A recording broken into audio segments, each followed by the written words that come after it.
Tonight, a local coffee shop in Pullman is closing for good. And find out what change Governor Inslee is making to the stay-at-home order. Murrow News 8 starts now.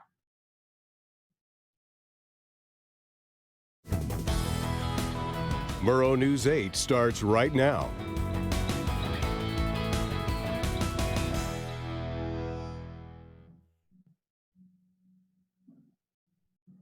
Good evening, everyone. I'm Zach Miller. And I'm Sophia Canton. Welcome back to Murrow News 8.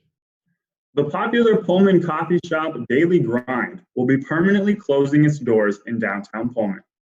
Daily Grind announced on their Instagram page yesterday that the coffee house will be closing for good this Friday.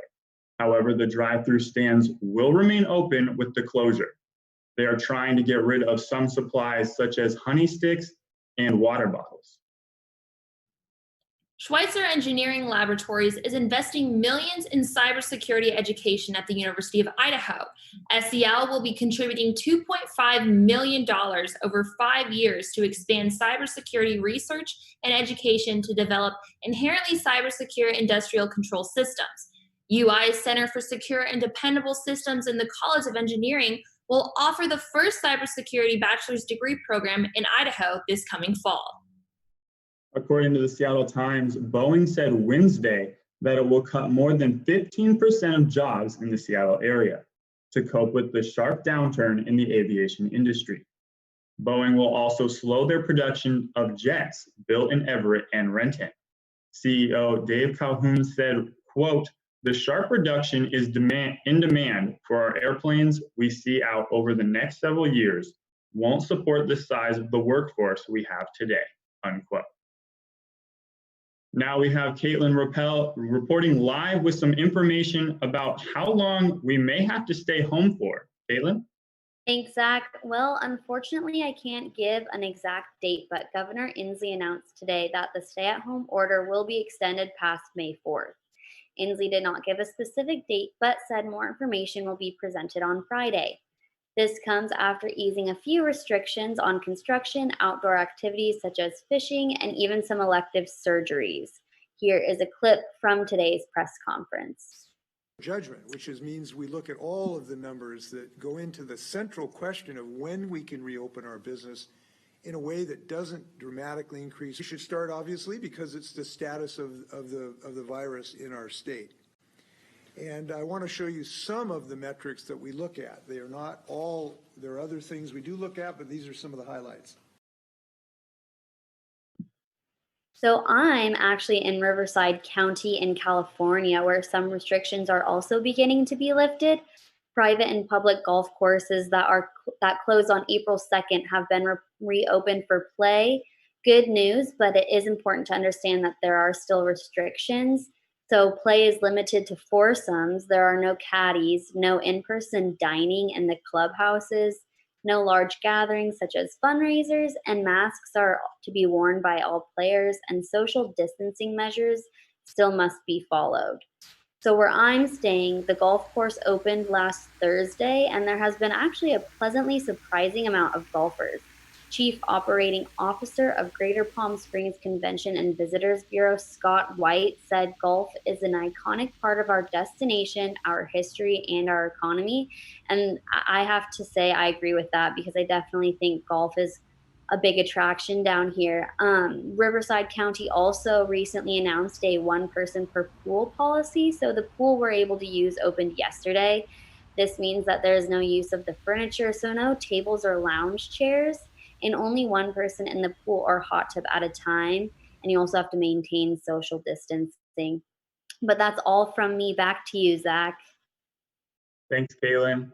According to KGW, an Oregon woman went to Switzerland to die on her own terms. Annie Parker, a 70-year-old woman, Portland native with Alzheimer's, chose to end her life before, in her opinion, the disease did it for her. Even though Oregon was the first state to allow terminally ill people to choose to end their own lives, they do not allow it for people with Alzheimer's. So to end her life the way she wanted, Parker had to go to Switzerland, where it's legal. The Penagos Swiss Association told KGW that before patients get the operation, They have to go through a rigorous psychiatric evaluation to make sure it is their idea to get the procedure. According to the New York Times, the U.S. economy fell at a 4.8% annual rate in the first quarter of the year. So let's take a look at some of these figures. This is the first decline since 2014 and the worst since 2008. The gross domestic product annual rate is at 30% or more, which, according to the New York Times, is a scale that hasn't been seen since the Great Depression. Consumer spending has dropped by 7.6%. And these numbers may not make a whole lot of sense, but basically what this means is the United States is producing less and consumers are purchasing less. Jerome H. Powell, the Federal Reserve Chair, said, quote, "The depth and the duration of the economic downturn are extraordinarily uncertain," end quote. Now we have Grace Arness with some news on the NCAA. Grace? Thanks, Sophia. Yeah, today in the NCAA, they announced they'll be allowing student athletes to make money off of their likenesses starting in the season, in the 2021-2022 season. This is a big move for the NCAA since it has been seeming to resist the effort made by student athletes to gain access and control over their likeness for a while. The new rule would allow athletes to make money off of their faces, names, and signature looks. The best example for this as Cougs is some of the merch that has been made off of our quarterbacks the past couple of years. As you can see, this shirt on screen is an obvious reference to Gardner Minshew last year and his famous mustache. With the new rule, Minshew would have been able to make money off of his signature look, and that put him and WSU in the spotlight last year. This is also important for athletes that had their most profitable times while in college. The best example of this from WSU would be former WSU quarterback Luke Falk, who saw his most amount of playing time while at WSU. Many sweatshirts were made like the one that you can see on screen now, that had certain quotes and things like that that were directly in reference to Luke Falk. Many sports fans are also hoping that the new rule means the return of EA's popular NCAA football game, video game. However, that may not be the case. As you can see on the screen here, popular 24/7 sports analysts are saying that the new rule may not allow for athletes as a whole to make a deal. So the video game would have to compensate everyone for their likenesses individually instead of all at once. So it may not be possible for EA to create separate deals with every single athlete. Though that famous video game may not be able to return, Dr. Anthony Fauci said sports may be possible to return with some new rules. The new rules would include athletes staying in complete isolation unless they are participating in sports with heightened amounts of testing. However, overall, he said it would be very difficult for sports to resume this year. That's all I have for sports today. Now to Kirsten Rosser to tell us about the forecast and why some people's spring allergies might be acting up more than usual. Kirsten? Thanks, Grace. Well, we are seeing some higher temperatures, but that doesn't mean fully sunny days are going to be ahead. Today, our high reached around 76 and our lows around 49. We saw some really high temps today, even though there was a bit of cloud cover. There was some southwest winds ranging. So if you have plans to go anywhere tonight, just know that there is a chance of showers and a possible thunder before midnight.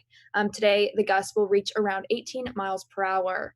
For tomorrow, the high will be around 61 with a low of 40. Winds will reach up to 13 miles per hour. There's a slight chance, around a 40% chance of showers. That is possible throughout the day tomorrow. Towards the night, gusts will reach up to 22 miles per hour. Taking a look at the 5 days, the next 5 days will kind of follow a similar pattern of partly sunny skies with a low percent chance of rain, but the same warm temperatures. Friday will be at least sunny with a high of 64.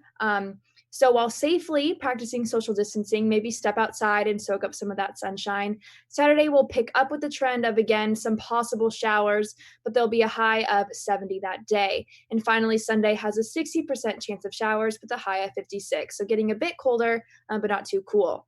Something I did want to talk about was the pollen in the air.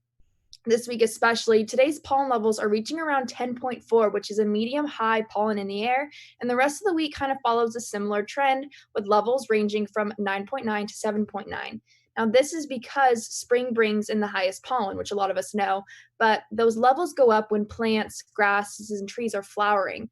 Having warm days with the windy weather and little rain creates actually a higher pollen level. So, because we're having these high temps but rain, the levels are going to be higher. So, check the levels before heading out if you struggle with any allergies. And that's the best advice I can give. Back to you guys. Thanks, Kirsten. That is all from us here at Murrow News 8. You can watch us live on YouTube every weekday at 5:30. And don't forget, news content can still be found at nwpb.org/MNA. And don't forget to follow us on social media. Have a good night, stay home, and stay healthy.